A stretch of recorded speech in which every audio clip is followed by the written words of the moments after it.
Deixa eu ver aqui. Mas agora deu tudo certo. Vamos ver.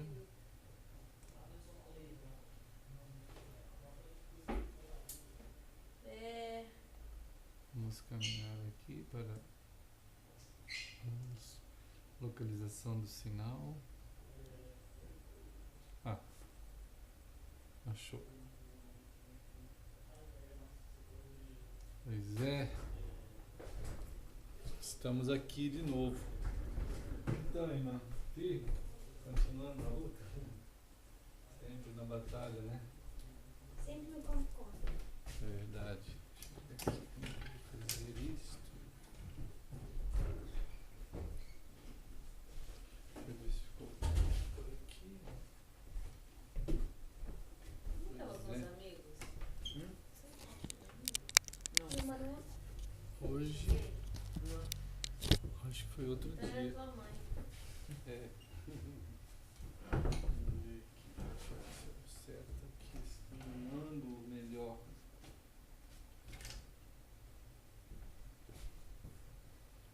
Pois é, irmãos.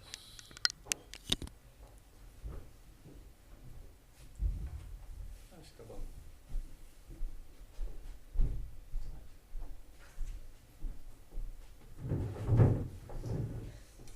Pois é. Estamos acá. Trabalhando já, mano. Ainda não. Falta pouco. Segunda. Coisa boa. Segunda ele começa o curso. Legal. Segunda e Vai ser sexta. bom, hein? Tá animado? Ele vai, eu acho que na Ansioso? expectativa. Ansioso? Curioso. Diz que é bem light O quê? o curso. É pra ser o quê, mano? Assistente logístico. Eu pensei que não era transol. É? Dentro lá no escritório. Ah. 11 adolescentes. Mas não é muito bom. Aproveita muito. É, não é serviço pesado como a gente começou. Ou como outras crianças começam aí. Que tem 14 Bom anos, vão direto serviço, no né? McDonald's. Um bom serviço. O serviço dele é moleza. Não, Talvez não vai é trabalho, ser. né? É, um trabalho, mas assim que eu digo assim, sentadinho ali. É como o estudante. O estudante no Brasil é considerado trabalhador. Né? A pessoa tem carteira de estudante, é um trabalhador. Uhum. Né? Não precisa ser braçal, mas é bom. Que o serviço dele não é braçal, Né? Assim, não precisa entrar aí. Como a Né? gente começou É. cedo, o serviço da gente era pesado. Muitas pessoas. Eu também comecei com um ajudante de arquivo, com 14 anos também. É a mesma coisa, eu acho. Lá na Ford, em São Paulo. Que legal. Trabalhei lá um tempinho. É um contrato, né? Tinha um contrato, tinha 14 anos, começou naqueles tempos a possibilidade de trabalhar e fui, né? Pois é, gente. Estamos aqui.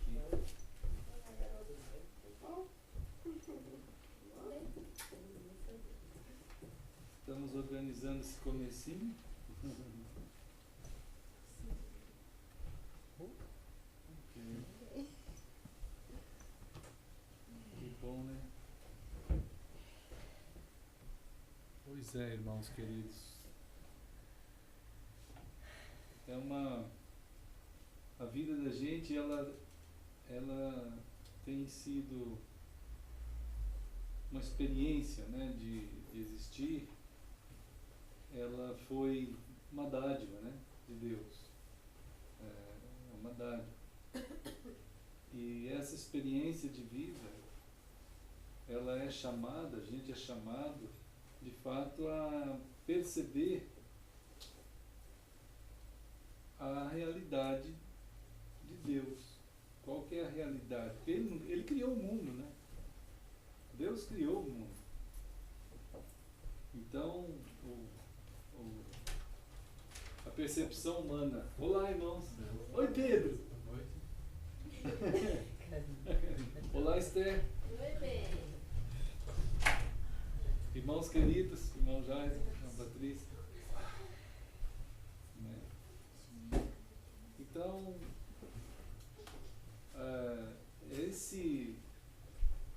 dimensão, assim, essa composição que a gente, na nossa vida de gente, né, na nossa vida de pessoas, a gente tem, ela realmente é extremamente importante naquilo que vai dar a sequência da nossa vida.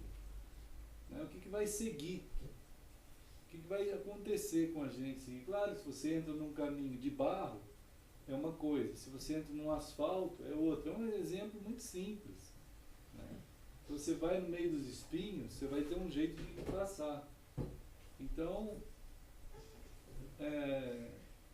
essa percepção de vida, todo ser humano, né, deveria fazer parte da gente uma questão importante a cada pessoa, em pensar assim, será que o caminho que eu estou é certo? Né? Será que a percepção de vida que eu tenho é certa? Será que a forma que eu estou construindo a minha vida está certa? Né? Então essas coisas assim, que o ser humano tem condições críticas de avaliar, infelizmente fica só, por exemplo, na compra de roupa, na compra de comida, às vezes, na compra de sapato, né? Aí ele diz assim, eu gosto do azul, o outro fala, eu gosto do vermelho, eu gosto do verde, aí fica nessas coisas, assim, né? É umas coisas assim, também que faz parte da escolha humana.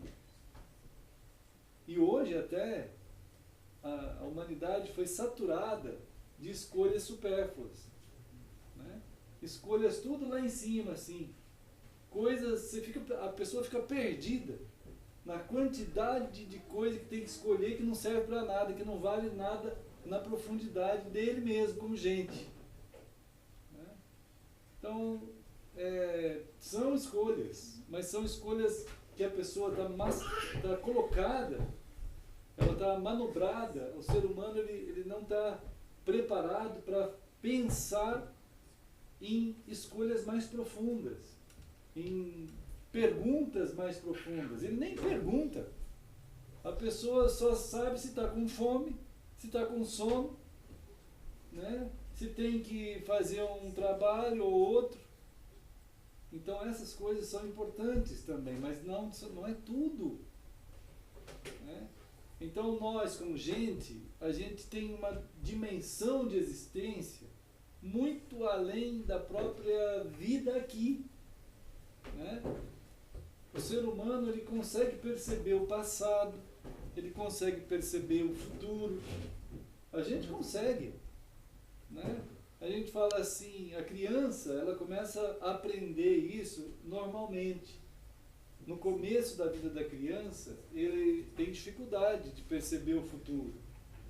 Quando uma criança chega para o papai e para a mamãe assim, e fala assim, ô papai, vamos brincar? Se você falar assim, daqui 2 horas eu vou, para ele é uma coisa que nada. Daqui 2 horas eu vou não significa nada. Né? Ou amanhã nós vamos fazer um passeio maravilhoso, isso não significa nada para uma criança. Né? Até 5, 6, 7 anos por aí, aí começa a já ter uma dimensão já diferenciada. Né? Mas até 4, 3, não tem.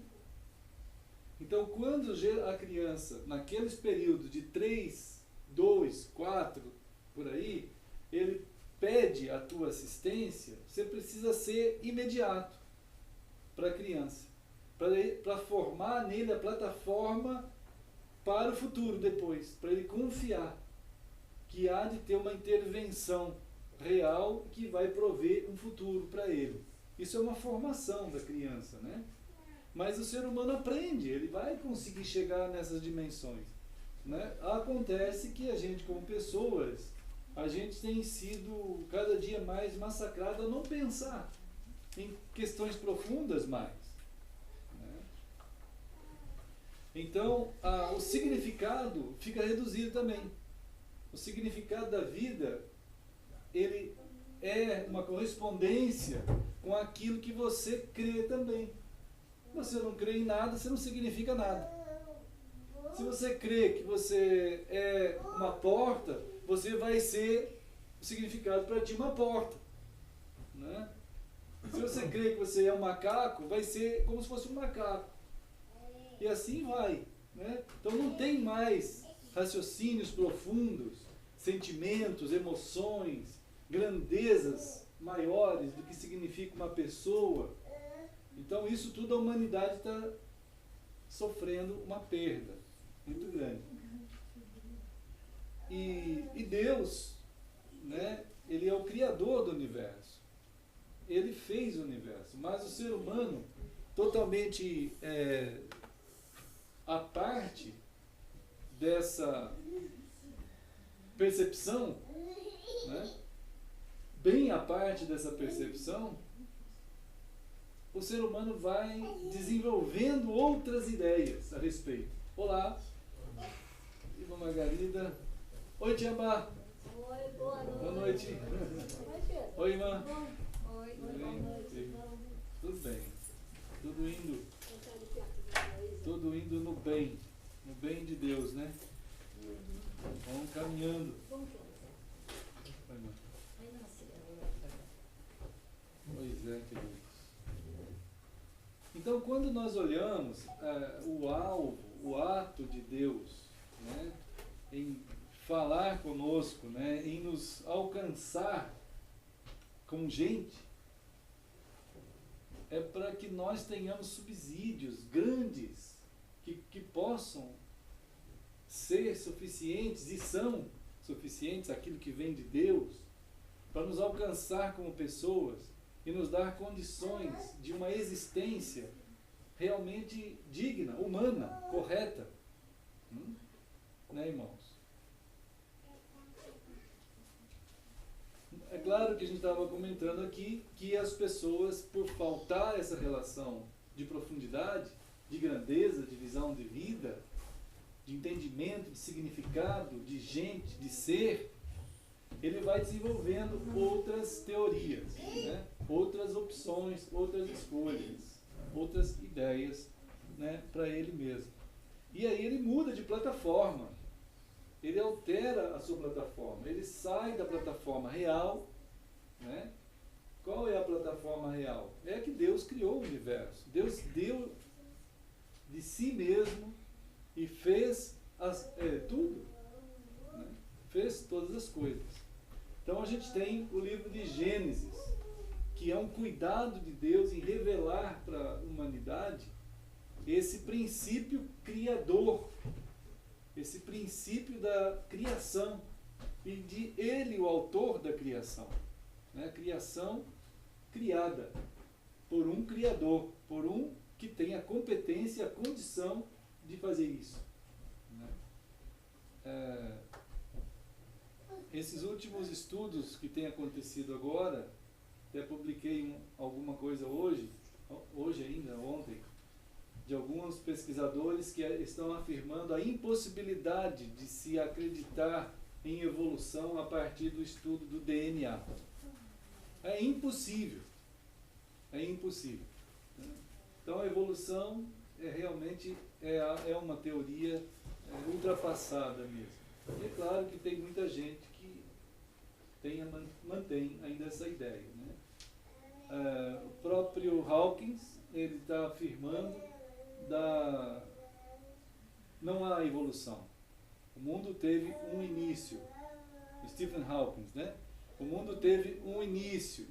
Só que, é claro, na visão dele, na forma dele de olhar para o mundo, de olhar a partir da ideia dele, ele vai observar as coisas.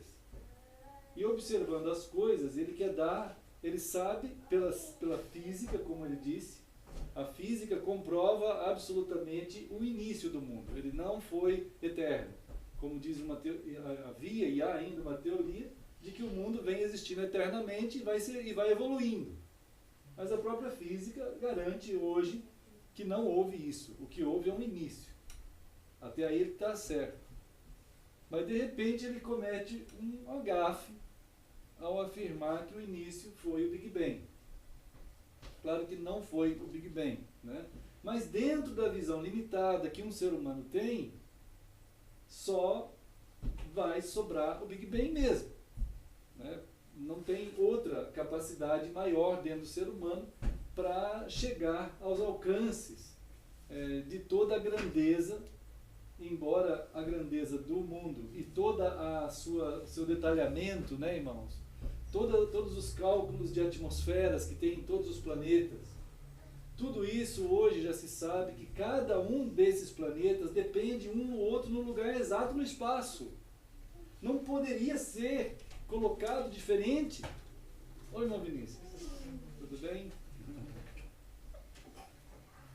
Então, a grandeza dessa estrutura que nós vivemos, gente, a grandeza disso, não é, em todos os elementos que compõem essa grandeza desse universo, eles estão colocando diante de nós a impossibilidade de um Big Bang também. É impossível isso.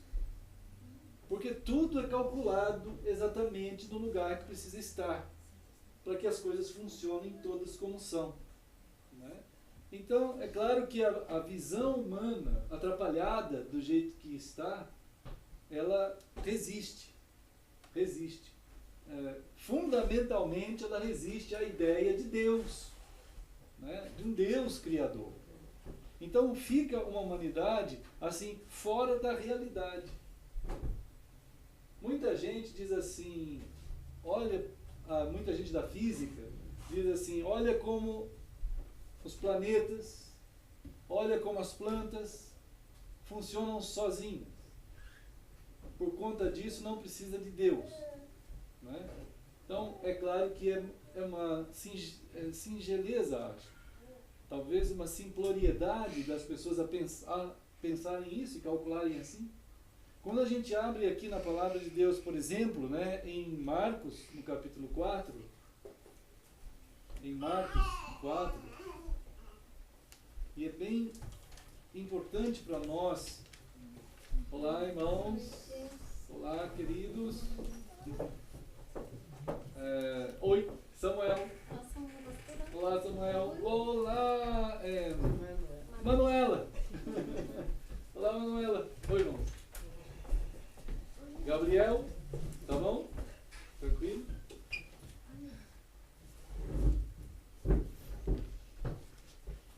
Então, queridos irmãos, nós estamos aqui procurando nos permitir ser alcançados pela palavra do Senhor, né? E nos permitir ser moldados também por essa palavra, colocados naquelas plataformas, naquelas estruturas, né, que nos dão condições de viver, de existir.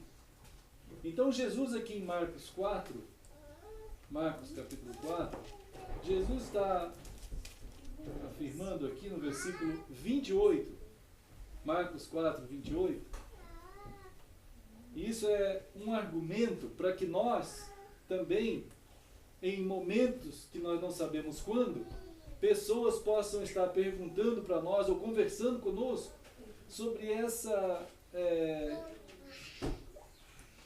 dificuldade que as pessoas têm hoje de admitir Deus, simplesmente porque o mundo funciona na concepção dessa gente, como disse o Hawkins também, o Steve Hawkins, funciona sem Deus. Entende? Então muita gente diz assim, o mundo funciona sem Deus, então não tem Deus. É um sofisma, claro, né? É um sofisma muito bem montado, embora simplório. Aqui em Marcos 4, 28, Jesus está dizendo para seus discípulos, dentro de uma história que ele quer contar, uma parábola sobre o reino de Deus. O reino de Deus, né? Há uma graça no reino de Deus, irmãos, há algo no reino de Deus que opera, né, de alguma forma misteriosa, opera de uma forma misteriosa, que nós não podemos perceber, mas que nos conduz do jeito que Deus quer que a gente vá, sem que a gente seja marionete. Entende? É isso, uma graça. Então aqui em Mateus 4, 28, Jesus está usando uma figura para exemplificar exatamente isso. Ele usa a figura do mundo criado. Olha no 28, ele diz assim, o que Jesus diz em 28? A terra por si mesma frutifica. Isto é, Deus não precisa ficar plantando cada semente na terra. Entende? A terra por si mesma frutifica. Isto é, o universo foi feito com uma autonomia que não anula o soberano Deus e Criador. E que não existe essa autonomia, ela não pode ser usada exatamente para anular o Criador. Olha, eu vejo que as plantas produzem em si mesmas, então não existe Deus. Né? É claro que porque há uma teologia desenvolvida aí ao longo dos séculos que diz que Deus é responsável por tudo que você faz. Tudo. Se você olhou para a direita é porque Deus mexeu a tua cabeça para a direita. Se você olhou para a esquerda é porque Deus mexeu a tua cabeça para a esquerda. Entende? Se você deu um tropeção é porque Deus permitiu que você tropeçasse. São coisas absurdas, que é uma teologia desesperadora, que retira qualquer tipo de responsabilidade da pessoa e qualquer tipo de existir de forma digna. Jesus está dizendo, a terra por si mesma, isto é, não precisa da intervenção de Deus o tempo todo. Já existe assim. Então Jesus está tentando colocar aqui que no reino de Deus é a mesma coisa. Né? Acontece assim igual. Então a realidade de Deus, queridos irmãos, ela dá a nós uma possibilidade de existir com responsabilidade. Né? Nós precisamos captar essa grandeza, como gente, como pessoas. Deus nos deu a condição de viver o que não anula a soberania dele, não anula a graça dele, que está agindo de uma forma misteriosa na nossa caminhada. Né? Então nós precisamos aprender a captar essas grandezas. E se não captarmos essas grandezas, outras maneiras de interpretar a vida vão tomar conta da nossa cabeça. Quer dizer, que é a maneira independente total. Quer dizer, a independência total. Quer dizer, Deus não tem nada a ver conosco no nosso caminho, nem existe. Né? Então, surgem argumentos assim desde o Éden. Voltando lá para Gênesis, né, irmãos, do capítulo 1. Em Gênesis, no capítulo 1, vocês se lembram, porque nós falamos isso tanto, nós juntos aqui, nós, povo de Deus, né? Pessoas alcançadas pela graça, por essa graça aí, que a gente está vendo aqui Jesus falar. Né?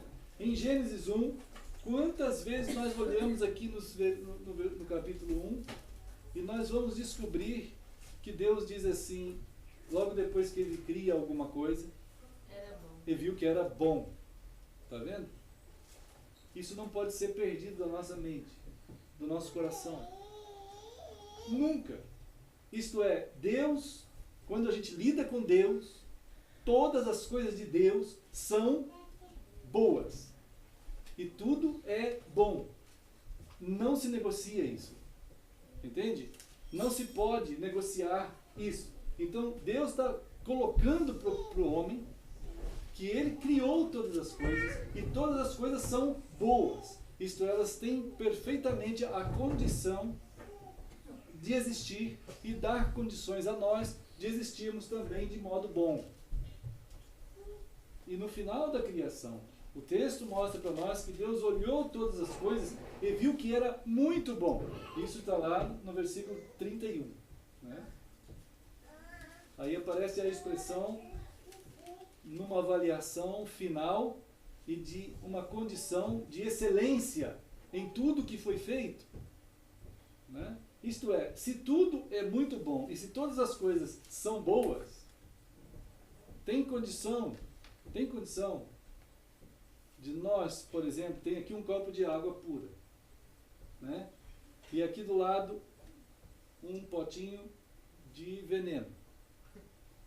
Aí você pega e faz o seguinte: olha, acho que eu vou misturar um pouco desse veneno aqui no copo.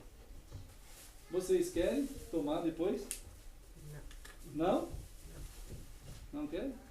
Então, Mas o ser humano quis.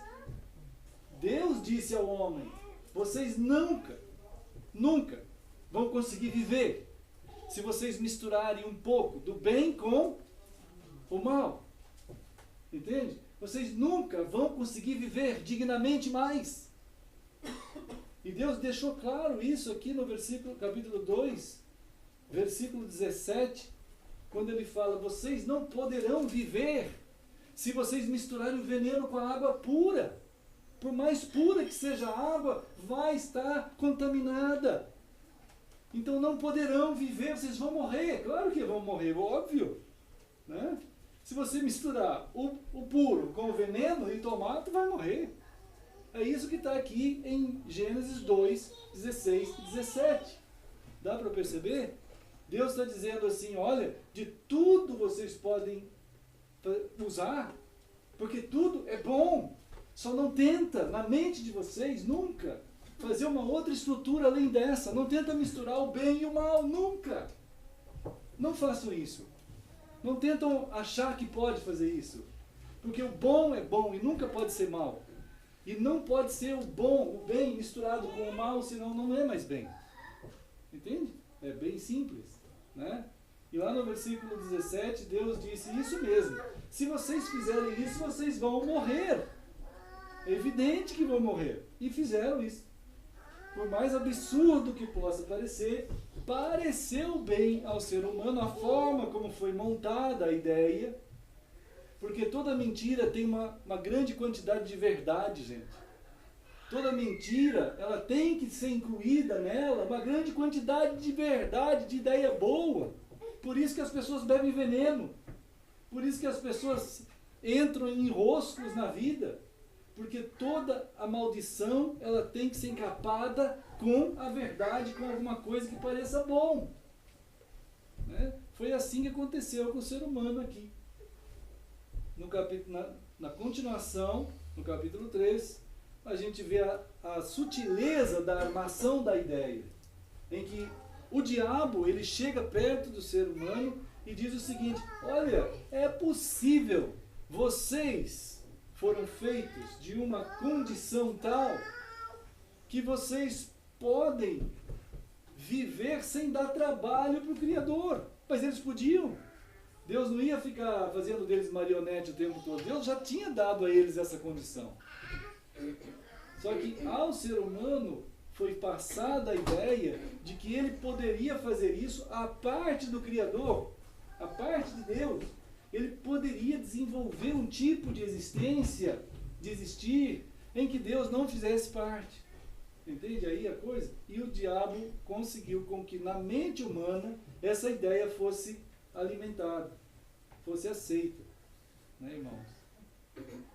Então, quando o ser humano tomou essa atitude de criar o seu próprio mundo, gerir a sua própria vida, né?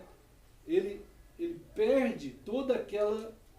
Ele perde toda a virtude, tudo que é bom. Chega a tal ponto da sua estrutura ser afetada que ele morre. É uma morte. Né? É uma morte. E até hoje, irmãos, até hoje, a humanidade vive sob esse tipo de sombra. Né? Até hoje e até sempre, se isso não for mudado. Né? Se essa situação humana não for alterada, e a alteração foi tão dramática, tão drástica, que fez com que a pessoa não conseguisse mais perceber o bem em Deus, o bem nas coisas, o bem de Deus nas coisas. Ele não consegue mais perceber, não consegue mais perceber o Criador nas coisas. Então todas as pessoas que vão estudar as coisas, eles vão chegar à conclusão de que as coisas lhe dão. E não vão conseguir passar. Não vão conseguir. Né? Então, as pessoas vão resistir à ideia de Deus. Porque as coisas são limitadas. Né? São limitadas, extremamente. Embora tenham o bem nelas, que foi feito para o bem, mas tudo isso foi afetado. Né? Essa percepção do que é bom nas coisas, o ser humano já não consegue ver mais.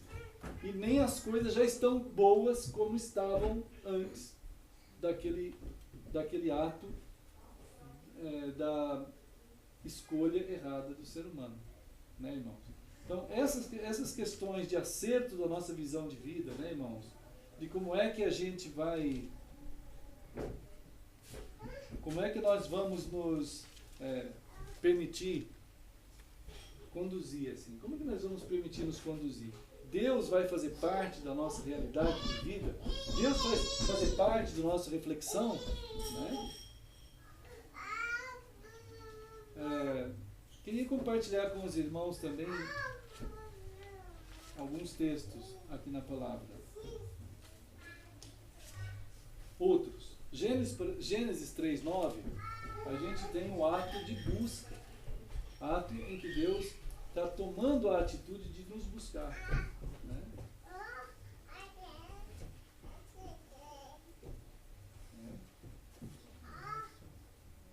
Já está se interessando pela Bíblia. A mãe está lá segurando. Então, irmãos, Gênesis 3:9,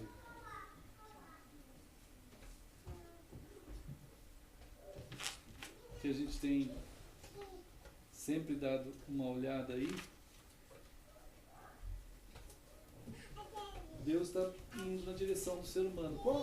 Qual é a pergunta? Onde estás? Né? Onde estás? Qual é a tua situação? Você está num estado já em que você não vê mais esse universo, a tua própria vida, tu não vê mais essa condição de ligação entre tudo isso. Não tem mais conexão. Né? O teu estado é esse agora. Então isso precisa ser consertado. Isso precisa ser curado. Né? Como é que Deus cura esse problema humano? A humanidade, ela vem ao longo da história, na rebeldia, experimentando ver à sua volta. É engraçado, sim, alguns sociólogos eles admiram-se, porque eles dizem, puxa vida, de um lado a humanidade faz muita coisa boa, faz hospitais, faz remédios, constrói prédios, padarias, supermercados, constrói coisas boas, carros, aviões, né? E de outro lado, a gente tem pessoas fazendo coisas hediondas, né, irmãos? Coisas hediondas o tempo todo. O que é isso? O bem e o mal junto, o tempo todo no meio da sociedade. Isso é uma prova cabal do que o homem quis. Ele quis. Só há um jeito de nós, no meio desse bem e mal, na sociedade, o dia inteiro, o tempo todo, juntos, só tem um jeito de nós passarmos em que o ser humano não seja afetado pelo mal. Só tem um que pode nos conduzir assim, que é Deus. Não tem outro, irmãos. Não tem outro. Se a humanidade for atrás de qualquer outro conselho, ela não vai conseguir. Né? Então, por isso que Hebreus, né, no capítulo 4, vai mostrar para nós, Hebreus 4:12. Vocês vão lembrar, diz o texto de Deus, que é a palavra de Deus. Olha só. O que significa Hebreus 4:12? Qual é o significado desse texto? O mal em nós, o mal que o ser humano está afetado é tão profundo, é tão grande, que não é só uma questão, irmãos, de ter uma religião nova. Não é só uma questão de ter uma roupa nova, ter mais dinheiro, ter mais casa, ter mais carro. O mal humano não é ele ter mais intelectualidade, mais estudo. Não é isso. O mal humano é de tal profundidade que só a palavra de Deus pode entrar lá nessas profundidades do ser humano. Só a palavra de Deus. Né? Então Hebreus 4:12 diz isso, porque a palavra de Deus é viva e eficaz e ela vai penetrar no ser humano de uma tal maneira que ela vai conseguir dar a você a capacidade de discernir de novo aquilo que é bom e aquilo que é errado, aquilo que é certo, aquilo que não é certo, somente pela palavra de Deus, senão não vai ter condições disso. Se não for pela palavra de Deus, pode ser uma junta de 1000 psicólogos que a pessoa não vai conseguir. pode ter psiquiatras, pode ter química, pode ter o que for. A pessoa não vai conseguir. O mal humano é um mal profundamente grave, extremamente grave. Né? E o ser humano vai passando os séculos e as eras, e o mal acompanha ele, e ele fica nessa lamúria o tempo todo, e é afetado às vezes pelo mal e não sabe, né, o que significa isso, como fazer isso, como resolver isso. Chega a tal ponto, irmãos, chega a tal ponto que tem sociedades no nosso tempo, já não só hoje, mas desde milênios para trás, que tiveram que criar uma ideia de que o bem e o mal são coisas boas. Não já pensou um negócio desse? Né? Então, o bem faz parte do mal e o mal faz parte do bem. Isso é uma loucura absurda. Mas é claro que é compreensível. Oi, irmã. É compreensível, né?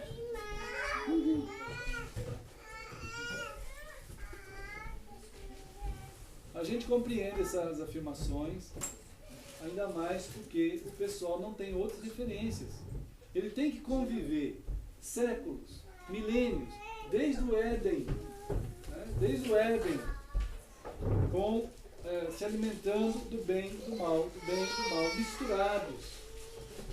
Então passou a ser normal para a humanidade. Entende esse fenômeno, irmão? Passou a ser normal.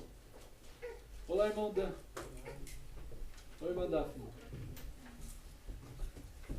Então, queridos irmãos, se nós soubermos entender isso pela palavra de Deus, nós vamos poder ajudar muita gente, irmãos.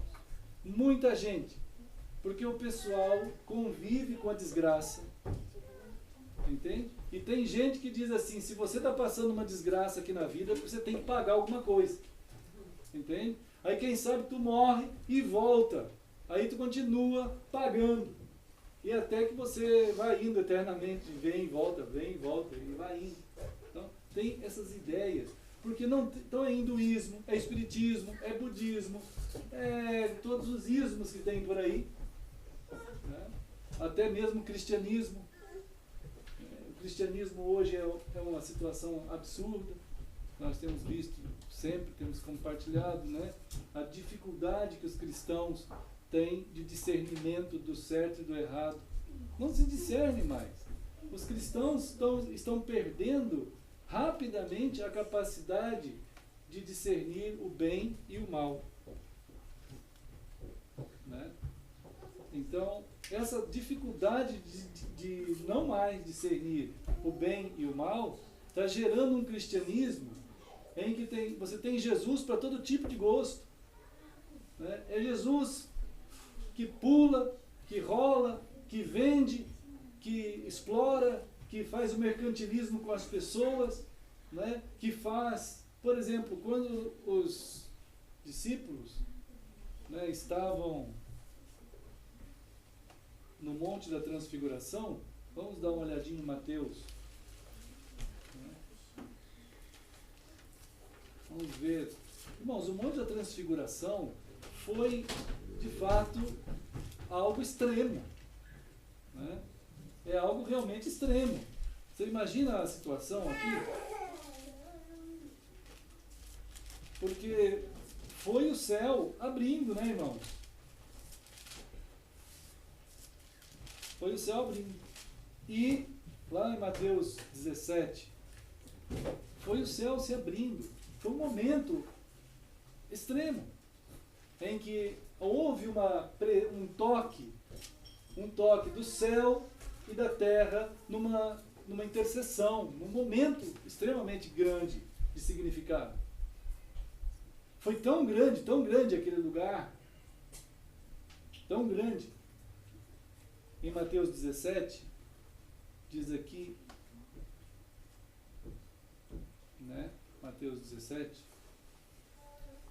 versículo 3, 4, então Moisés, Elias, tal, ali, Jesus. E só podia ser o Pedro mesmo para falar isso. Né, irmãos?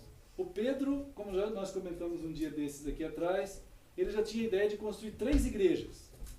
A igreja do ponto de vista, né, de Moisés, no Monte da Transfiguração, a igreja do ponto de vista de Elias e a igreja do ponto de vista de Jesus. Então, construiria 3 templos bem legais lá em cima, e aí o pessoal que se virasse, escolhia cada um quem quisesse ir em qualquer lugar.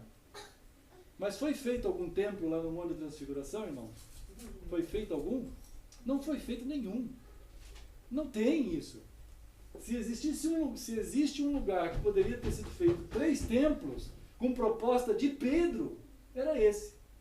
Não foi feito, né? Porque não era essa a ideia.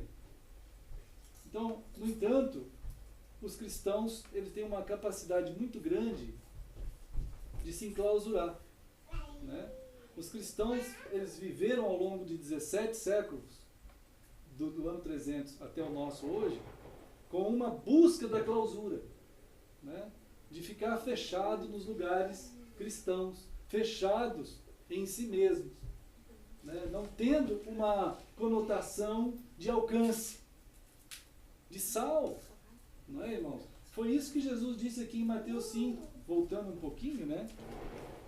Jesus está dizendo assim: vocês, todos nós, temos uma missão. Há uma missão dada a nós. Existe uma missão.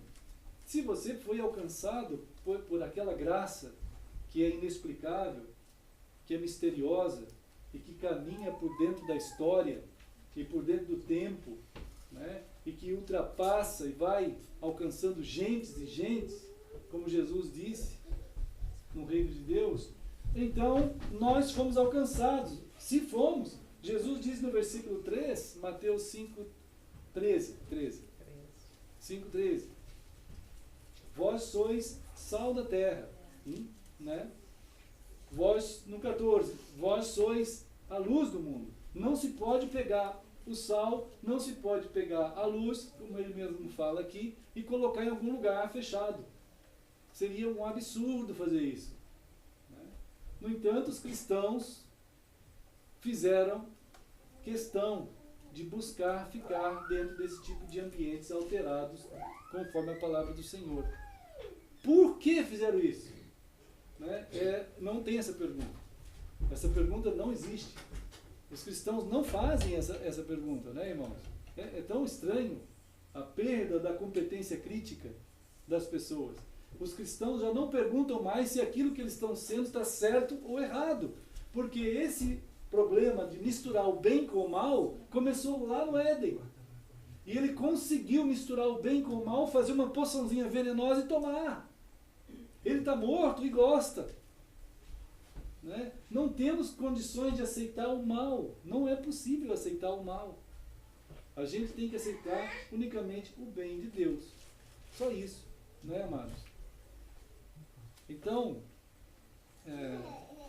Deus providencia um antídoto. Só tem essa maneira da gente ser mudado. É João 3, né, irmãos? João, no capítulo 3. Irmãos, como nós precisamos saber isso no coração, a gente já sabe. Como nós precisamos estar preparados para compartilhar com essa multidão. Hoje em dia, como dizem os grandes estudiosos da eclesiologia atual, da antropologia eclesiológica, do cristianismo atual, as igrejas estão cheias de pessoas sem Cristo. Estão cheias de gente não cristã.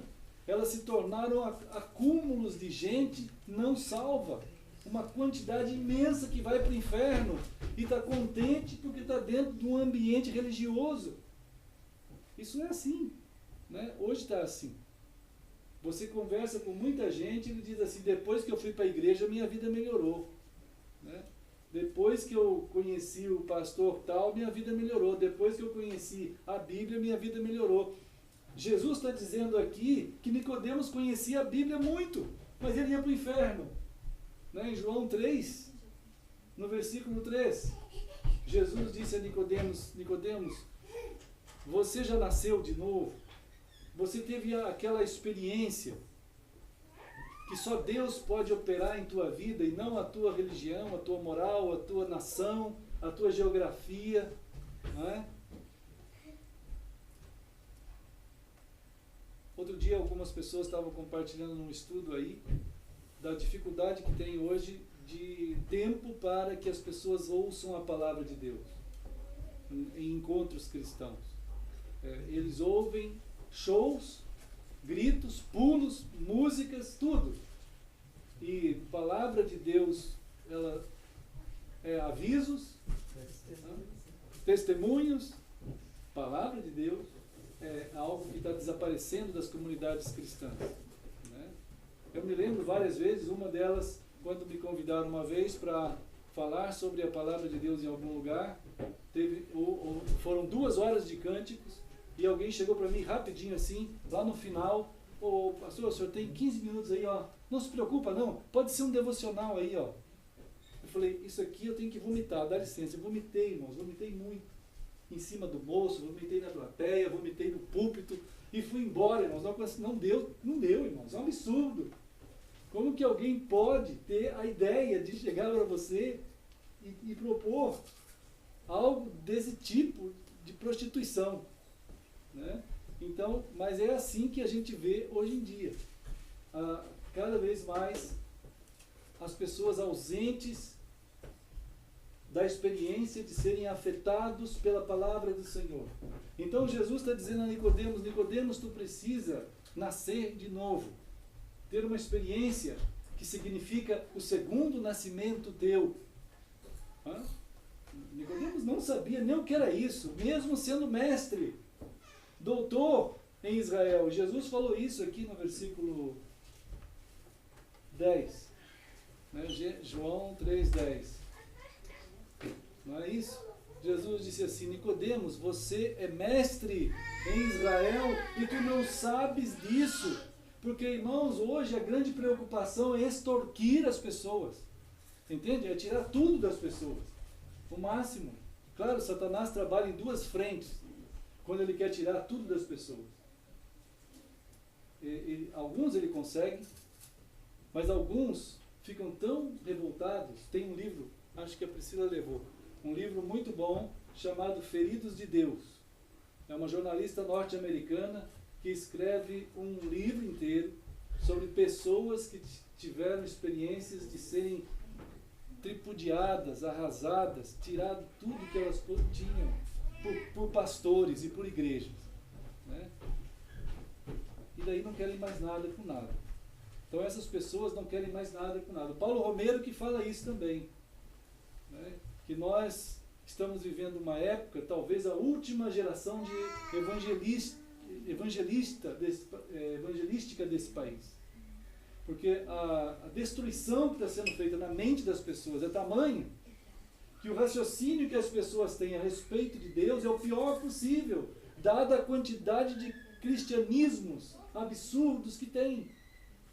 E que as referências são as piores, né? Então Jesus está dizendo, aí as pessoas são anuladas, aí eles saem fora. Eles falam: não, isso eu também não quero nunca mais. Aí a pessoa sai fora. Imagina essa pessoa que conseguiu ser liberta dessa corja chamada cristianismo. Aí ele sai fora. Aí lá fora ele tem uma aversão tão grande a tudo que tem a ver com o cristianismo, com nomenclatura cristã, com Bíblia, com Deus, com tudo. Aí um dia, pela graça, é aquela graça misteriosa que passa pelo meio do tempo, que Jesus disse lá em Mateus 4, que alcança as pessoas na desgraça, salva uma pessoa dessa. Aí essa pessoa é salva. Aí ela vai para um lugar mais sadio, assim, por uma misericórdia também da graça de Deus, encontra um lugar bíblico. Aí lá, essa pessoa diz o seguinte: eu não vou entregar mais 1 centavo de recurso algum para essa corja de pastores. Então, quer dizer, fica uma coisa que Satanás tinha trabalhado lá, naquele tempo que ele estava preso nisso. Aí a pessoa sai disso, mas não saiu tudo dele. Aí ele volta para um lugar bíblico e aí ele fala: eu não vou entregar mais nada. E a pessoa não entrega mesmo, né, irmãos? Então a pessoa não entende a função da grandeza dos bens e das coisas, e das ofertas, e daquilo que é de Deus, enfim. Ele é fechado. Então Satanás trabalha em duas frentes, é importante que a gente entenda, tanto a imediata quanto a posterior, né? Mas Nicodemos não tinha nem salvação. E lá em João 3,16, Jesus usa uma expressão, irmãos, extremamente importante, que é a vacina de Deus. A vacina genética de Deus, né? João 3,16 tem uma palavra aqui em grego que é monogenê. Isto é, só tem um gene desse tipo. Mono é um, gene, gen. Onde que está a palavra monogenê? Em João 3,16. Unigênito. É unigênito, exatamente a mesma. Né? Então, só tem um gene desse tipo, que é Cristo. Se você não tiver esse gene em ti, e isso aí não adianta, a religião não põe esse gene em ti, fazer parte de grupo não põe isso em ti, né? Fazer parte de rituais não adianta. Não adianta. Ele diz aqui, olha, porque Deus amou o mundo de tal maneira que deu o seu Filho, ele tem esse gene, para que todo aquele que nele crê, né, precisa ser alcançado por essa graça, do seu coração ser aberto pelo Espírito Santo de Deus, que é explicado isso lá em João 14, para que você então seja alcançado por esse gene de Deus que faz você ser uma nova pessoa. Né? Paulo vai dizer isso em 2 Coríntios 5,17. Isto é, aquele que está em Cristo é uma nova pessoa, uma nova criatura. Então, esse ato de transformação de Deus, né, só Deus pode fazer em Cristo. Você vai passar a ter esse gene de Deus, uma nova pessoa você vai ser. E nós vamos estar vivendo nesse mundo aqui, né, irmãos?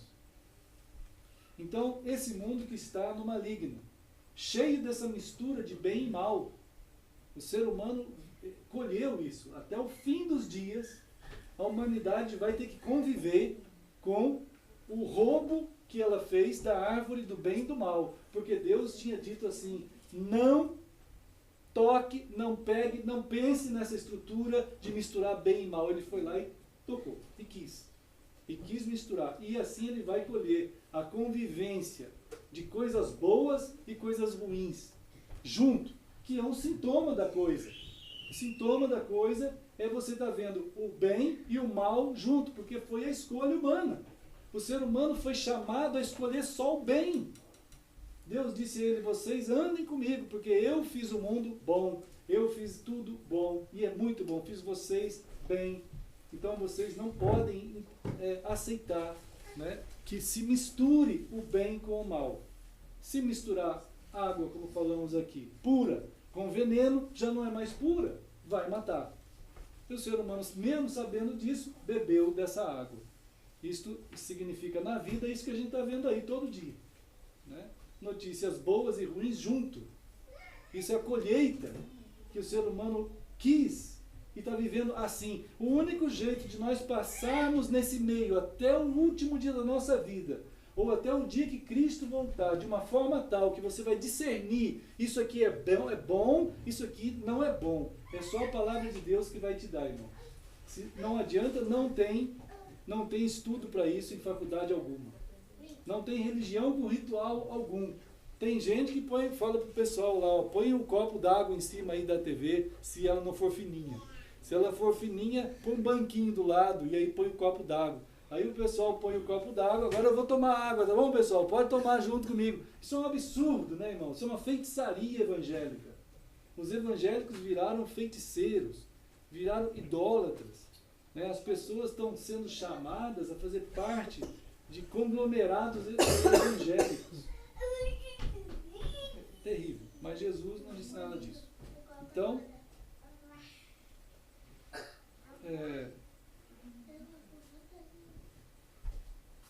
irmãos, nós sabemos assim que andar com Jesus, conforme disse João 4, aqui, João 4, nós sabemos que esse texto deixa bem claro assim, não tem referência geográfica. Não tem. Quem que falou isso? Né? Jesus tentando responder a uma mulher de Samaria, né? João 4, ela fala o seguinte: só tem 2 lugares santos desse mundo.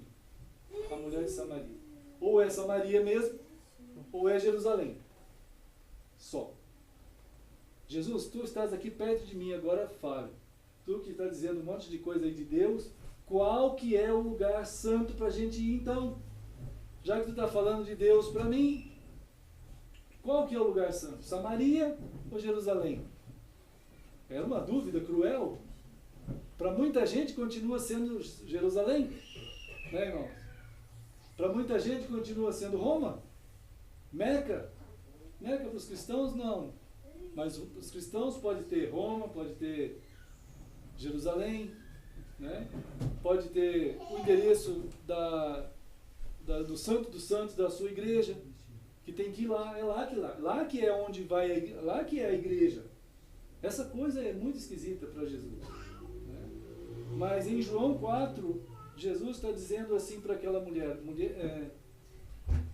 vem a hora. Olha, vocês irmãos lembram, né? 23 e 24. Vem a hora. Vem a hora, e Jesus ainda, para não deixar dúvida, diz que já chegou. Né? Senão ela podia pensar assim, vai ser daqui uns 1000 anos. Porque a interpretação humana é maluca, né, irmão? Jesus está ali diante dela, falando a coisa, e a pessoa pensa daqui uns 1000 anos. Então vai dar para a gente ainda construir uns templinhos por aí. Mas ela está dizendo, Jesus está dizendo assim, já chegou, é agora. Né? E lá no versículo 24, ele continua explicando que a referência a Deus é muito além do que tudo isso que o ser humano imagina. Não tem referência no local. Não é lá no monte, não é lá em Jerusalém, não é assim. Né? Por que os cristãos não perguntam? Né, irmãos? Por que as pessoas não dizem assim, será que a gente, uma coisa que eu fiz muito no passado, nós fizemos, a gente chegava para pregar a palavra de Deus em algum bairro que não tinha ninguém lá cristão, que a gente sabia, não tinha. Aí a gente chegava lá, o pessoal começava a se entregar a Cristo, e a gente se reunia debaixo de árvore, na rua, na calçada, e o pessoal ia aceitando a Cristo. Aí o pessoal da estrutura já pronta dizia assim, agora temos que comprar um terreno. Aí vai nós fazer campanha para terreno. Mas por que terreno? Porque tem que ter uma igreja construída. Isso é um absurdo, né, irmãos? O pessoal devia perguntar assim, vamos perguntar para Cristo na Bíblia se isso é assim mesmo, tem que ser. Né? Agora, as justificativas são imensas, igual no Jardim do Éden. Para misturar o bem com o mal, é fácil fazer algum argumento, é fácil. Né? Agora, nós somos chamados, estamos sendo chamados a andar, como diz Efésios, né, irmãos? Efésios.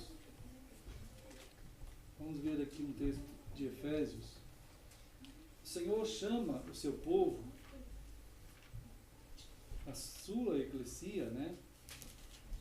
Que a gente sabe que a eclesia irmãos, a eclesia é o templo. Lembra que em algum lugar Paulo falou assim, vós sois o santuário.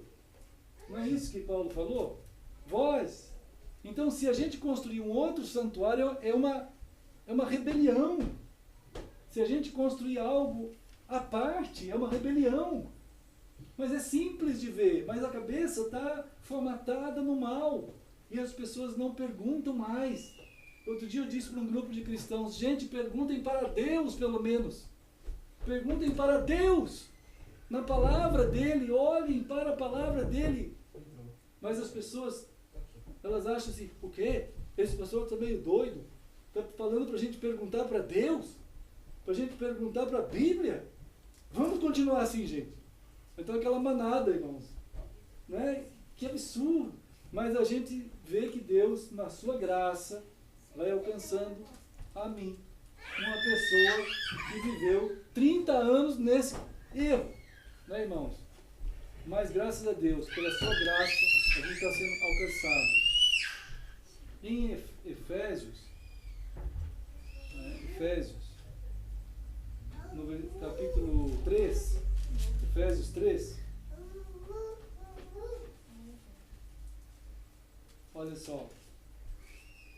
Não, 4. Efésios 4, 15.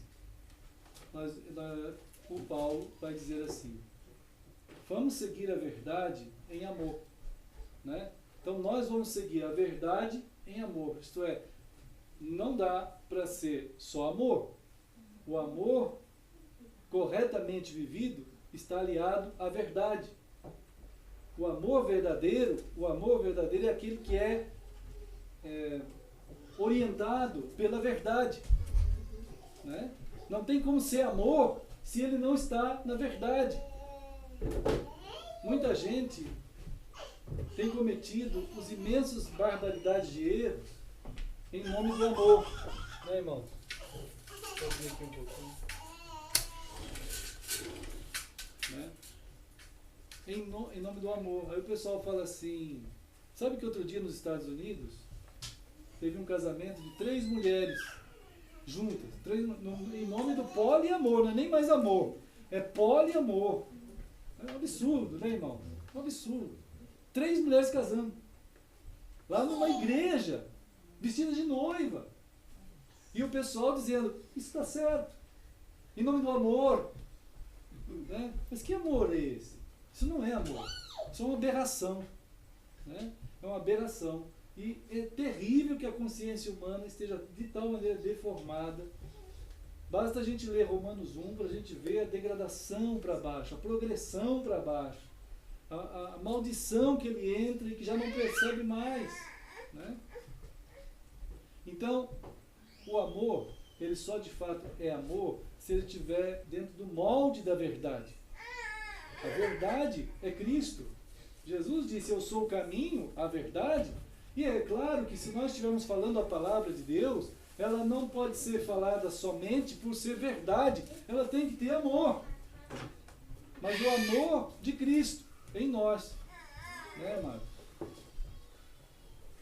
Então, também Efésios, no capítulo 3 agora, né? 3 aqui.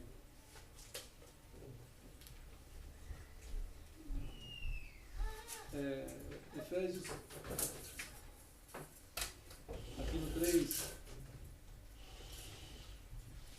ele diz assim, vamos ver o versículo 20, né? 20. Aquele que é poderoso, acharam, né? Efésios 3:20, aquele que é poderoso para fazer infinitamente mais.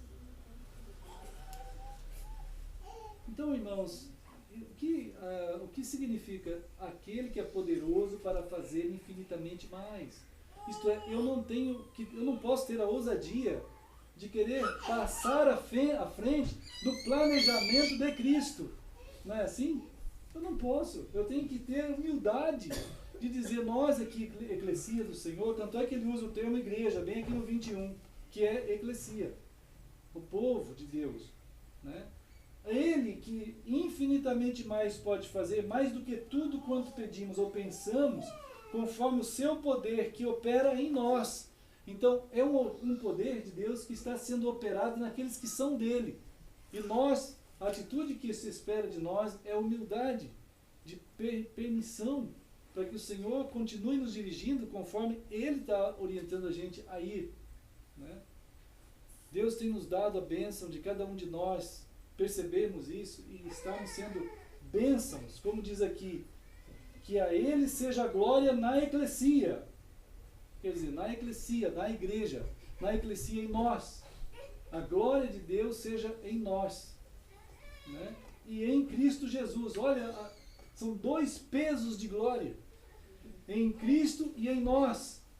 Mas quando nós andamos conforme a sua verdade, a sua orientação, Ele que faz infinitamente mais. Então cada um de nós temos sido enviados. Jesus disse em Atos 1:8, né? Atos 1:8 ele fala, vocês serão minhas testemunhas. Seremos testemunhas.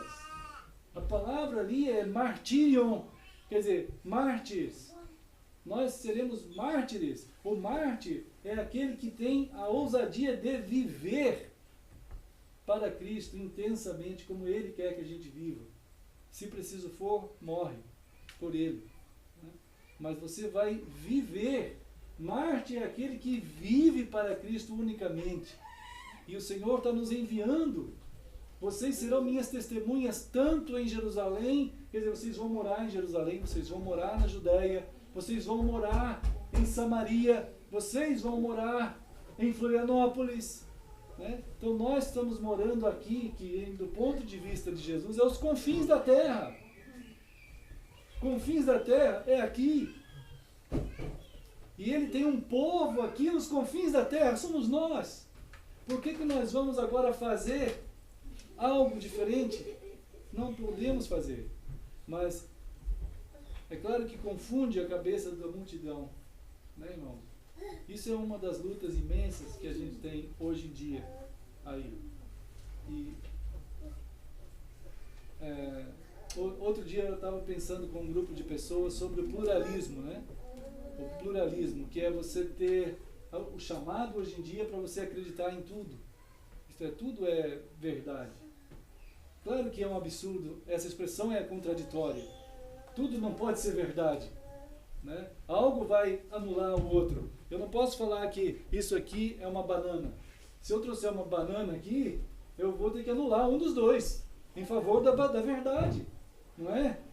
Um é banana, o outro não. Não posso dizer que tudo é banana, tudo é verdade. Né? Descascar aqui e comer um pouco de banana. Isso é um absurdo. Né? Não é possível, isso é meio louco. Né? Então, o pluralismo, ele é aceito.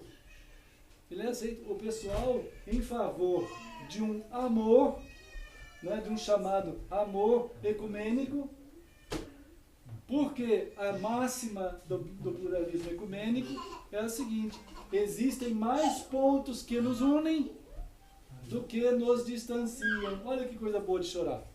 Né, irmão? A gente chora quando ouve uma coisa dessa. Então tem as lágrimas já. Então, existem mais coisas que nos unem do que nos separam. Olha que bonitinho. Então, irmãos, é um absurdo. Né? O bem e o mal não podem ser misturados de jeito nenhum. Né? Então, o povo do Senhor, nós, o povo de Deus, está sendo chamado a ser testemunho.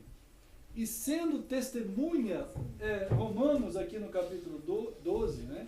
Romanos 12, irmãos, vão se lembrar. O Senhor está dizendo assim, ó.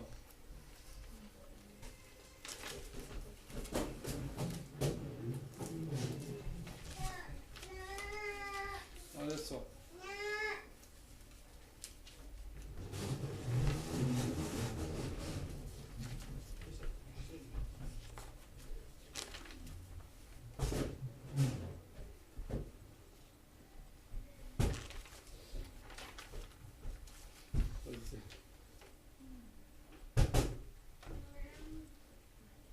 Não lembro, né, irmãos? Romanos 12, ele fala assim, cuidado, lá no versículo 2. Romanos 12, 2. Cuidado porque há um sedutor muito próximo de vocês. Quem é o sedutor que está bem próximo de nós? Romanos 12, 2. Quem é o sedutor que está bem próximo de nós? O mundo. Né? O mundo. Não é isso? Então, tanto é que ele fala assim, não nos conformeis com este mundo, este século, porque o mundo é sedutor, ele é sedutor. O mundo tem uma habilidade de atrair a nossa atenção, as coisas que estão aí do nosso lado, ao redor. Deus nos deu a graça da atenção, né? Para que a gente pudesse observar as suas palavras, a sua grandeza, a sua glória, e nos deliciarmos com Ele em tudo que Ele tem para nós. Mas facilmente, Satanás sabe que do jeito que a humanidade está e que nós estamos enfrentando essa luta, as coisas que estão em nossa volta podem chamar nossa atenção de diversas formas. E vão chamar. Vão tentar buscar a nossa atenção, para desviar justamente a nossa atenção da palavra de Deus. do próprio Deus, né? Aqui, no versículo 2, vão ter duas palavras com o mesmo fim. Charada. Duas palavras com o mesmo fim e com dois começos opostos. Eu quero que vocês descubram quais são essas duas palavras com o mesmo fim e com os dois começos opostos. O que é? Romanos 12, 2. Vou dar uma dica. Uma está pertinho do começo do versículo 2. Conformar e transformar. Está vendo? A segunda é transformar. Sim. As duas têm a ideia da forma. Está ali. Mas as duas têm um começo diferente. Uma é você tomar a forma. Você se tornar, o teu raciocínio, a tua forma de pensar, ela vai se conformar com aquilo que o próprio ambiente, a teologia, as ideias, a sociologia, a cultura, a tradição, né, a moral, a ética do mundo. Existe uma ética do mundo. Existe uma moral do mundo. Né, irmãos? Outro dia, eu estava vendo agora no UOL a propaganda de uma novela chamada Em Família. Estava escrito assim: não sei quem com não sei quem transou 7 vezes. Irmãos, isso é absurdo. O que é isso? Não é? Isso é uma pornografia pura. E o pessoal está ali, ó. Por que eles fazem isso? É claro, você vai ler ali porque eles querem aumentar o Ibope. Eles querem aumentar o povo assistindo. Porque está numa decadência essa TV brasileira. A nossa, irmãos, a nossa conteúdo de televisão, de mídia, o conteúdo de mídia é podre. Está podre. Entende? Você pega o próprio conteúdo a cabo, se você for verificar o conteúdo a cabo, a quantidade de coisas ruins é extremamente grande. Entende? É pouquíssimas coisas que você pode selecionar. Aí eles vêm lá e faz uma propaganda desse nível. Né? Aí o povo é chamado a ir para uma Copa. Né? Enfim, absurdos, um atrás do outro, né, irmãos? Um absurdo atrás do outro. Então, existe uma ética, uma moral do mundo, existe um tipo de cultura do mundo, cultura que é trabalhada a cabeça do pessoal. E o pessoal, irmãos, é terrível, porque eles vão para os lugares, a mentalidade do Brasil, ela está sendo treinada a discutir no ponto do ônibus, no ônibus, na rua, em qualquer lugar, esse nível de baixaria. E o pessoal fica debatendo. Aí você vai no supermercado, entra lá, você vai para o caixa para pagar, tem uma seção só de revistas, só comentário de novela, irmãos. Isso é absurdo. Aí depois você vê outras revistas falando dos artistas das novelas, que foram não sei para que ilha, para que lugar. Entende, irmãos? Irmãos, que terrível. Né? Aí depois vai o Brasil lá fora, fazer aqueles estudos, aquelas competições intelectuais, fica em último. Né? Fica em último. Aí descobriram que o Brasil é o 5º país no mundo em bêbados. Já pensou, irmãos? Saiu essa semana o ranking mundial de países bêbados. O Brasil é o 5º. Isso é um absurdo. Né? O pessoal, olha o nível que está acontecendo. Né? Que isso? E o pessoal gostando de tudo isso. Gostando. Né? Então o pessoal está num estado, uma cultura, existe uma cultura aí. Existe uma tradição sendo formada da pior qualidade. Né? E logo isso se transforma em leis de proteção a essas aberrações. Não demora. Aí surgem leis para proteger as aberrações. Né? Tem um amigo meu que diz assim: Weber, se você puder sair daí esse ano, suma daí do Brasil. Falei, mas essa foi a ordem contrária ao que Jesus disse para mim. Ele falou assim: você tem que estar lá. Eu não posso deixar essa cultura entrar no meu coração. Eu não posso deixar essa ética, esse tipo de tradição, esse tipo de ideias. É isso que Paulo está dizendo aqui. Cuidado com a sedução, porque essas coisas vêm sedutoramente, irmãos. Pode ver. Tudo isso é muito bonito de ver. Não tem nada monstruoso. Até os zumbis são bonitos. Né, irmãos? Ela atrai tanta gente, zumbi. Estados Unidos fez um programa de anti-zumbi. Né? Então, agora, recentemente, mas acho que é codinome, para não deixar o povo do hemisfério sul entrar lá. Né? Eles estão tentando fazer alguma coisa desse jeito. Mas está lá, eu pus lá uma reportagem sobre o programa anti-zumbi norte-americano. Né? Então, é uma coisa assim, que vem de uma forma sedutora. Por isso ele fala assim, cuidado, esse com significa ser aliciado pela sedução das coisas. Entende? Mas, ele diz assim, transformai-vos. Renovação da vossa mente. Isto é, irmãos, o Senhor, Ele não está pedindo a nós que a gente seja simplesmente um revoltado. Entende? Muita gente pode ser revoltado com esses negócios. Tem gente que é revoltado, está lá revoltado diante da Copa, não tem? Tem gente revoltada com um monte de coisa aqui nesse país. Mas Deus não está chamando a gente para ser um revoltado, mas para a gente ser transformado. Entende? A nossa mente precisa ser transformada. Cuidado, porque senão tu vai ficar só revoltado e não transformado. A transformação da mente é só o que o Deus eterno pode fazer em nós, pela sua palavra, e dar condições de você estar indo nesses ambientes, ou qualquer um, que em toda parte tem as suas desgraças, né, irmãos? É o ser humano. Então, outro dia o pessoal da Dinamarca, acho, né? Lá da Dinamarca, aquele país assim, aquela reportagem foi lindíssima. Ali o pessoal sai, deixa o bebê lá na rua, vai para casa fazer almoço, o bebê fica lá tomando sol. Aí o repórter dá uma... Isso é um absurdo, como é que pode esse bebê lá fora? Não tem nada. Fica tranquilo, né? Fica tranquilo. Aí o carro lá, um baita de um carro com a chave na ignição.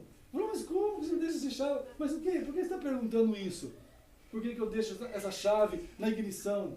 O diretor da escola da Priscila de aviação, ele indo lá no Canadá, ele viu isso, um Porsche na rua, com aquela chave, ninguém lá. Mas como pode? Por que o senhor está perguntando isso? Né? Por quê? Perguntam isso para nós. Porque pode ter ladrão. O que? Ladrão? O que é isso? Né? Então não tem esses negócios lá. Mas aí o pessoal, depois da entrevista, falou assim, então, o que vocês acreditam? Não acreditamos em nada. Acreditamos em nós. Nós podemos. Mim, comigo. Eu posso, eu consigo, eu vou e acabou. Mas e Deus? Meu Deus, Deus não existe. Deus não existe.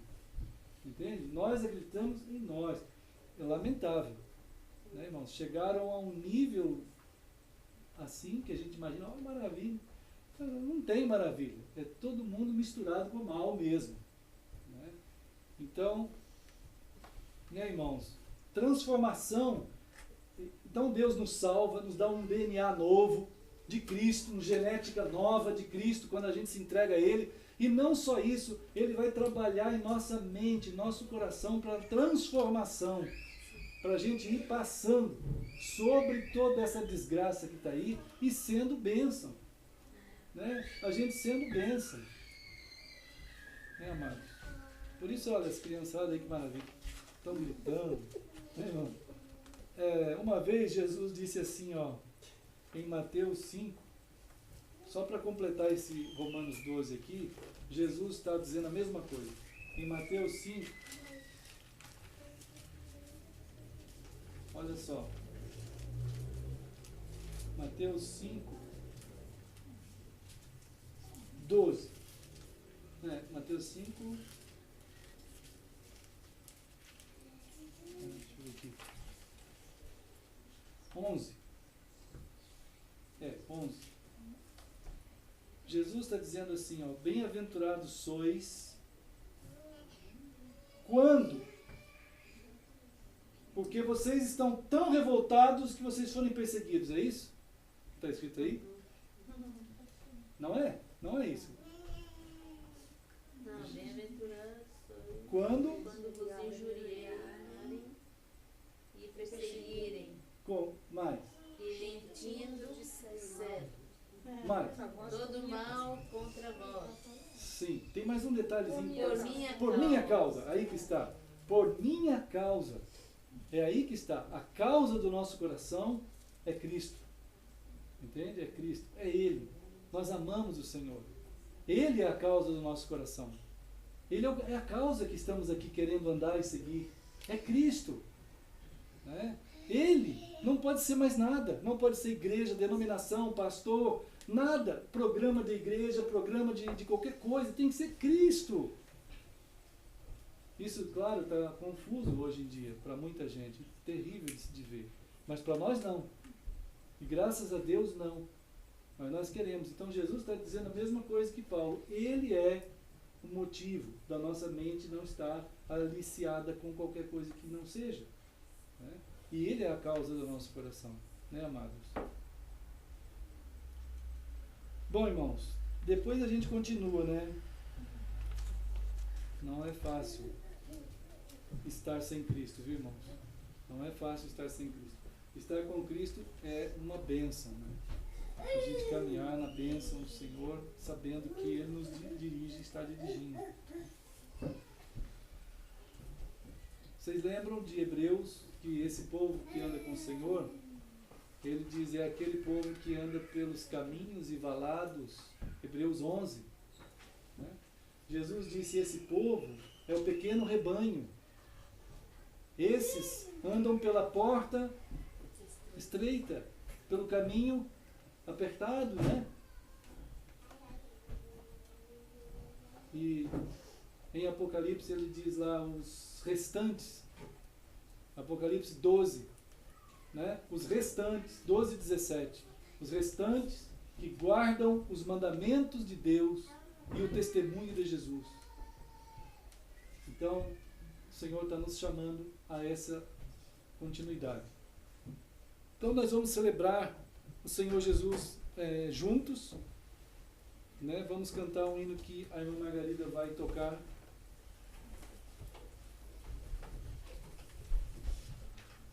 Essa celebração que nós fazemos juntos como família do Senhor, né? É o que Jesus deixou como sua palavra, para que nós estivéssemos sempre realizando juntos, como sua família, como uma grande alegria do nosso coração, né? Pelo que por Ele nós podemos ser e continuar sendo. Vamos cantar. Hino 265, irmãos amados. Vamos louvar também com esse cântico e assim nós vamos estar no meio da ceia do Senhor.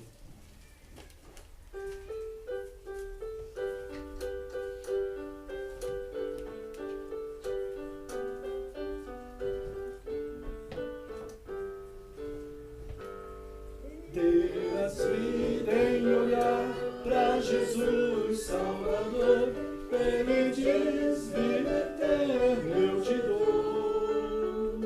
Pois então, pecador, considera este amor de Jesus que na cruz expirou.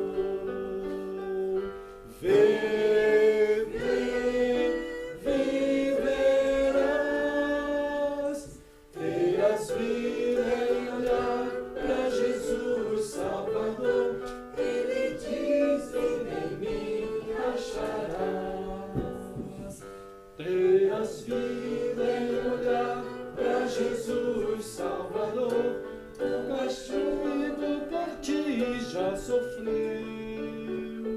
Deus estende convite ao maior transgressor, vê Jesus que por ti padeceu. Viverás,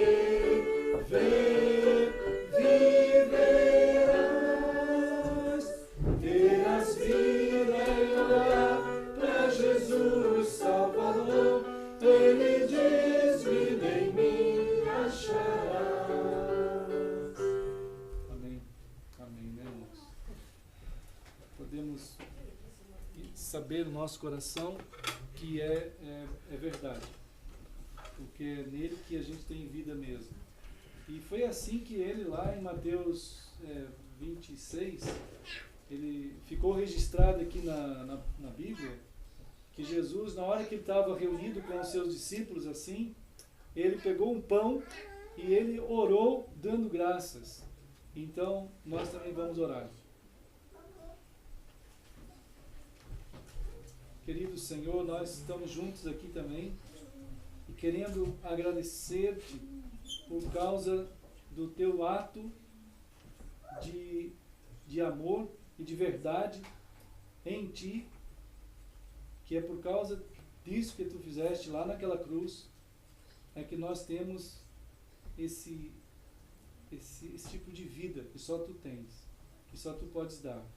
E nós estamos aqui juntos, como tua família, celebrando o Senhor em nós. Então te agradecemos em nome de Jesus. Amém. E assim ele deu aos discípulos aquele pão, dizendo: tomai e comei, isto é o meu corpo. E então, amados irmãos, como Jesus ordenou, vamos fazer.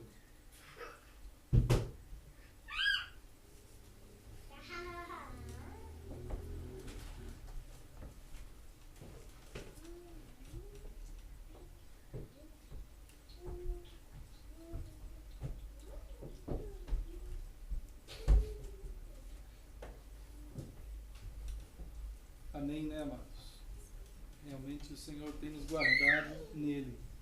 Bom, depois que eles comeram aquele pão, Jesus então pegou o cálice e nós vamos cantar a segunda e a quarta estrofe.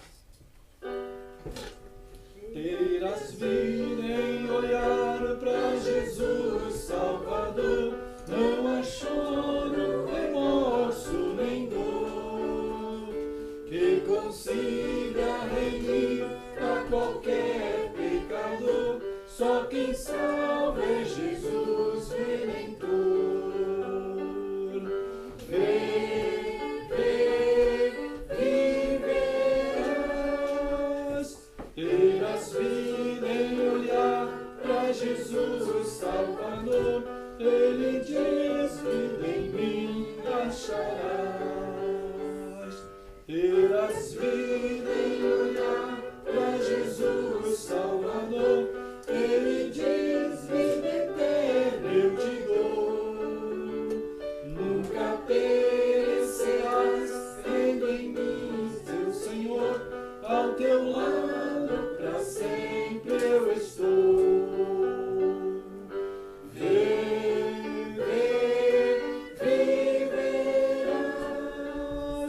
terás vida em olhar para Jesus Salvador. Ele diz: vida em mim acharás. Amém. Amém. É verdade. E é assim mesmo, não tem outro jeito, né, de haver vida realmente a não ser em Cristo. E por isso Jesus diz aqui na palavra de Deus, no versículo 27, que ele pegou então o cálice e deu graças. Então vamos orar de novo, irmãos. Ó Deus querido, nós temos sido conduzidos pelo Senhor a atos de vida, Senhor, em que nossa casa, cada um de nós em nossas casas, temos sido construídos por Ti, Pai. Ó Deus, cada um de nós nos trabalhos onde o Senhor tem nos levado, na missão que Tu tens dado a nós, todo dia, a ser bênçãos em Tuas mãos.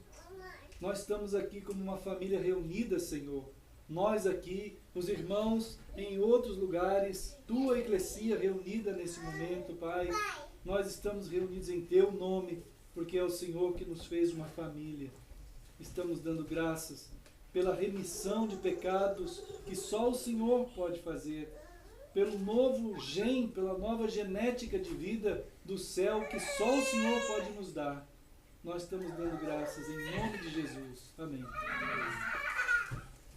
Então, Jesus deu aos discípulos dizendo: bebei dele todos, porque isto é o meu sangue, o sangue da nova aliança, derramado em favor de muitos para a remissão de pecados.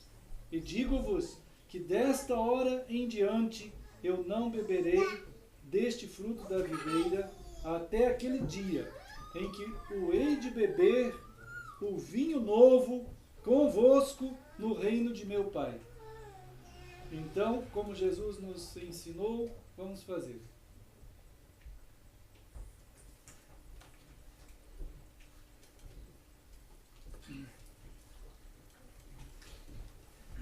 Senhor querido, é no Teu nome santo que nós realizamos a nossa vida, Pai.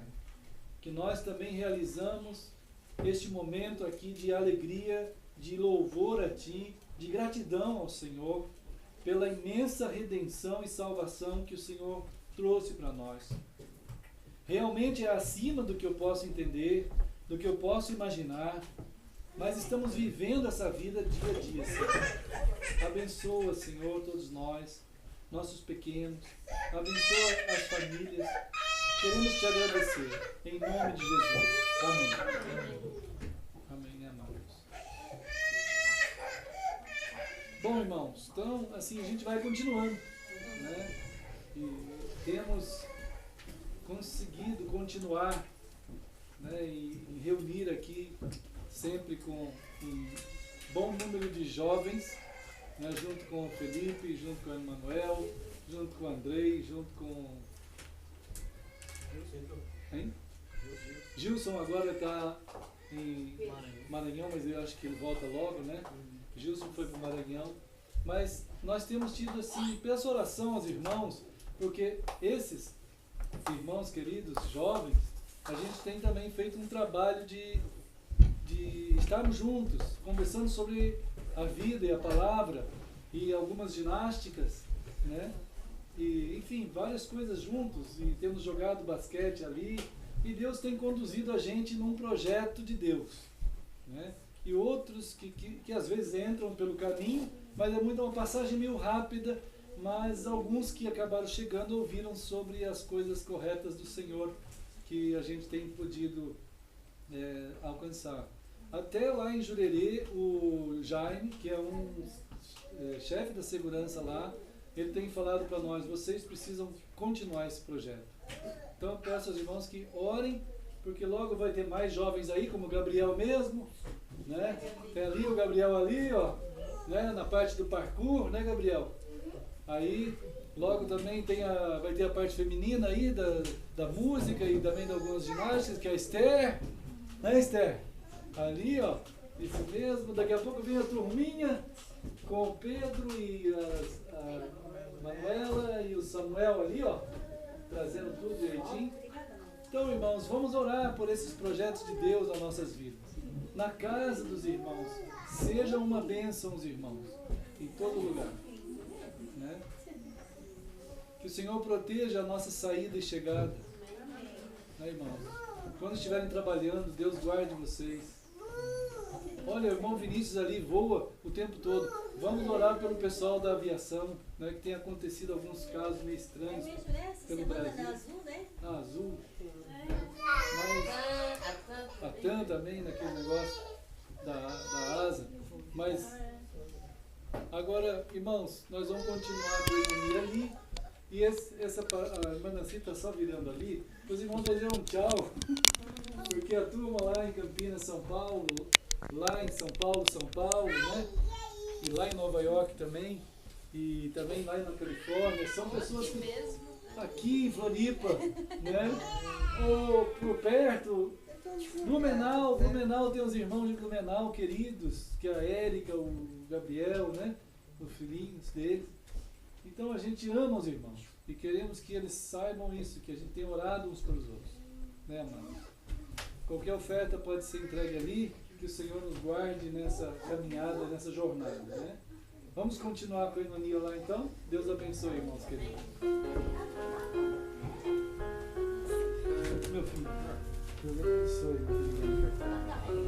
Deus abençoe, Manuel.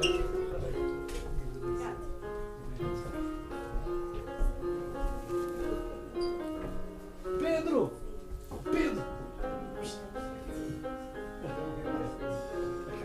Cadê o Samuel? Samuel!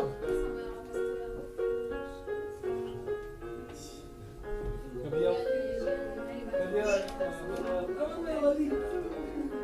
Oi? Deus abençoe as crianças aí.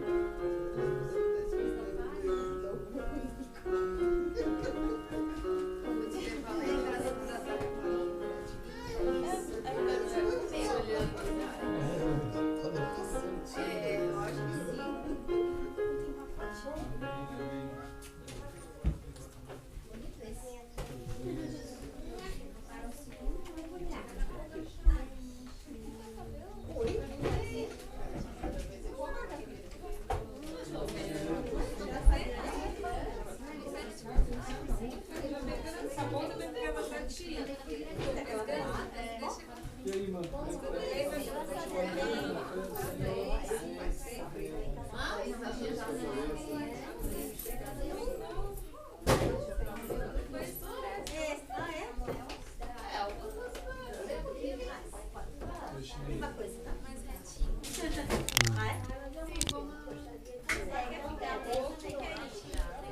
Então, queridos e amados irmãos, estamos aqui orando pelos irmãos. Deus abençoe a criançada aí também, os bebês que vão chegar. Deus abençoe as famílias que estão formadas, aquelas que vão ser formadas e todos nós como família do Senhor. Deus guarde os irmãos aí nas cidades, em nossa cidade, em todos os lugares, como Paulo fala em 1 Coríntios, em que o seu coração está guardado e firme no Senhor, que tua vida seja para a honra e glória do Senhor. Deus fortaleça, qualquer coisa entre em contato, vamos continuar compartilhando.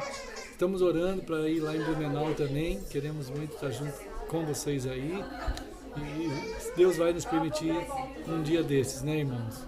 E Deus guarde todos, em nome de Jesus. Amém.